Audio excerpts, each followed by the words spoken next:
welcome back to Newsday. On Tuesday next week, the race for the principal offices of the Senate and House of Representatives is expected to come to a rousing finale when the president goes to proclaim the 10th National Assembly. In the meantime, interested parties are stepping up their final campaigns. 4 years ago, in 2019, Precious Elekima contested for governor of Rivers State on the platform of Social Democratic Party. He joins us now to discuss the impending election for Senate President and who could be the ideal man for that position at this point in time. Thank you so much for joining us on Newsday. Welcome to the program.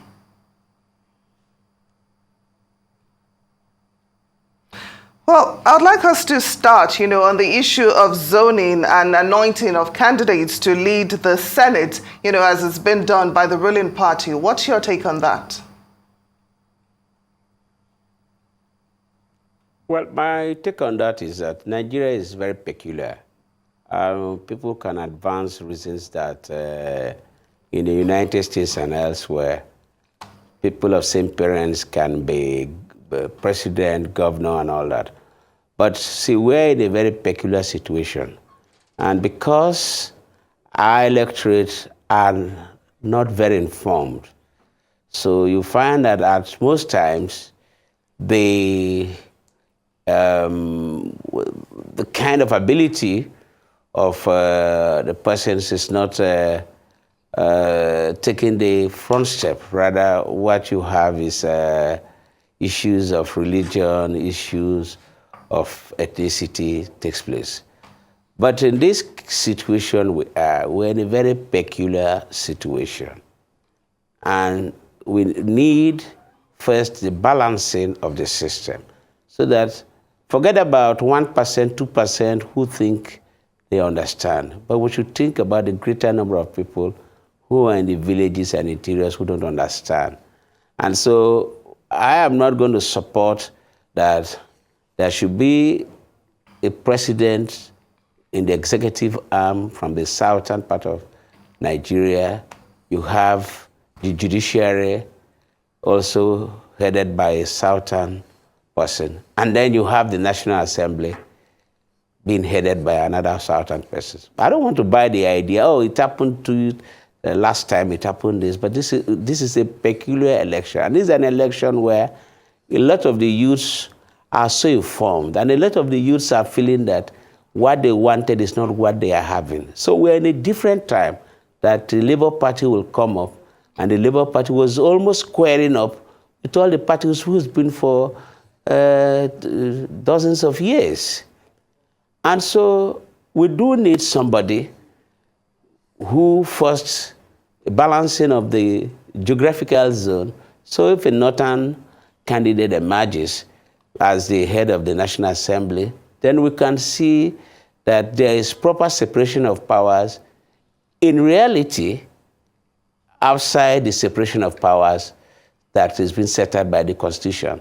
So when they are sitting down to take decision, the northern zone has its own representative, while the south, in fact, the southwest zone has 2 representatives.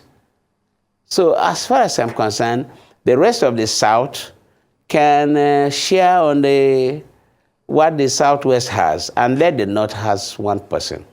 All the arguments, oh, when Jonathan was there, or when Buhari was there, all that is not what we're going. At that time, the reactions of these youths were not like this. And we must be careful because we cannot take these youths for granted. There is need for diversity. Mr. President, yes, in his wisdom can say, I anoint somebody, but I don't think that's what we need now. We need diversity in opinions. We need people to agree and disagree so that we can have the best. In fact, let me tell you, the National Assembly rules the country. The National Assembly rules the country. And the situation and the kind of election we have, let us have a strong National Assembly that will resist certain things. If they come up with something, National Assembly can say, we don't accept it. So you find out that even a bad president becomes a good president because there is a huge diverse in opinion. So that's my take for it. That I think that let us concede, we from the South, let us concede one of the diverse positions to the North. The North has done so much. Okay, what happened if the North, with their numbers, have said, we want the presidency? Well, we could have complained, but they would have had it. But they considered it, they came out and threw away all their candidates and said that we need unity in Nigeria, we need strong union in Nigeria. And they made those sacrifices. So let those of us from the South not take advantage of temporary advantages and say, okay, we need to, how does it sound? You go to somewhere and you say, President South, Chief Judge South, President of Senate South, how does it sound? Just the mere mention of it. And so what do you want the Northerners to do? To feel bad? And then the next thing, their people start pursuing them and killing them, that they have sold them out. So I think a lot of our Southern brothers and sisters understand that we need to balance this country in reality. I think that's my view. All right. So of the leading contenders for the race, what type of Senate president do you personally think Nigeria needs? Well, you know, the head of the National Assembly, if he's not the one that, in fact, the president is nominating, that is the best we need. Because we can't survive this system where everybody who comes out of the room is singing one word. Let us have a diverse in opinion. Let's say somebody say something else. So I think from where we are, Akpabio and Yeri are the leading contenders. Let Akpabio step down for Yeri so that we can balance this country. We cannot dare the youths of the country. We cannot dare the people. The people are already having a problem that they are not accepting the result. These young boys and girls are not accepting these results up till this point. So can't we sacrifice to make them happy a little bit? We should be able to sacrifice and make these youths happy. That, okay, there is some sense that somebody is going to, and we're going to have an independent legislative arm.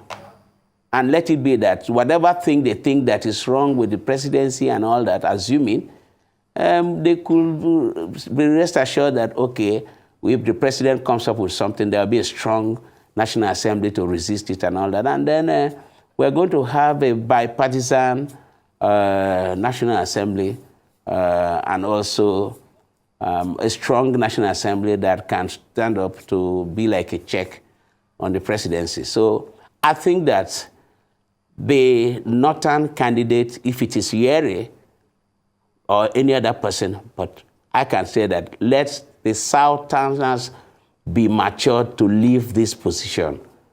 Look, I supported Kwankwaso for presidency. You think we are happy that they didn't win? But that was what the North wanted. The North keep preaching that we need the unity of this country, that we need the unity of this country. And they have shown it, that they stand for the unity of this country. How much more do we want to show to them? You know, so I think that Mr. President should look at it and know that he needs that diversity in the echelon of the government of this country. He needs it. How do they want to run it? That the Southerners had gone in, they've taken a decision, judiciary, executive. If you'll kindly allow me to interrupt you, I don't know if you're still with us, but if you're saying that it should be given to Yari, that means we'll be having a Muslim president, a Muslim vice president, Muslim Senate president, possibly, you know, a Muslim speaker of the House of Representatives. How does that balance the equation? Look, how will that make the youths happy? Very briefly, please. I am the wrong person to ask this question. My wife comes from a Muslim background and a Christian background. And in our house, we don't know who is Christian, we don't know who is Muslim. The issue of religion is in the minds. Nobody bothers about it. Nobody. But my best friends are Muslims. So when people play this religion card, they do it for certain gains. Look at the Christians, their best friends are Muslims. Look at the Muslims, their best friends are Christians. So all these issues they talk about Muslim, we compromise it at the presidential level. Everybody shouted that we can't have Muslim ticket. We refused. And then we accepted it. So is it now, religion doesn't play a major role. It doesn't play any major role. It doesn't play, if religion played any major role, tell me those states that religion played those roles for. As far as I am concerned, forget about religion. It has nothing to do. Nobody, while they are taking the money and sharing the money, have you seen any Muslim reporting any Christian? Have you seen any Christian shouting that the Muslim minister have taken the money? They sit down there and they agree and they take the money. Everybody takes their share. Pamset can be minister. Pamset can be Muslim. Minister can be Christian. And they all share the money.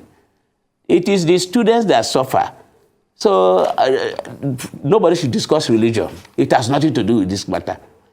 The day I will feel that religion plays a role is the day where they sit down to say that, oh, somebody has taken money and it's a Muslim. They agree and they take it, so they shouldn't discuss religion here. It seems like a they bit of look at it. Allow me to interrupt you just for the sake of time. It seems like a bit of an oversimplification, but we do not have enough time to delve more into it. But we do thank you for joining us this afternoon. Chief Precious Alaba Elekima for joining us on Newsday.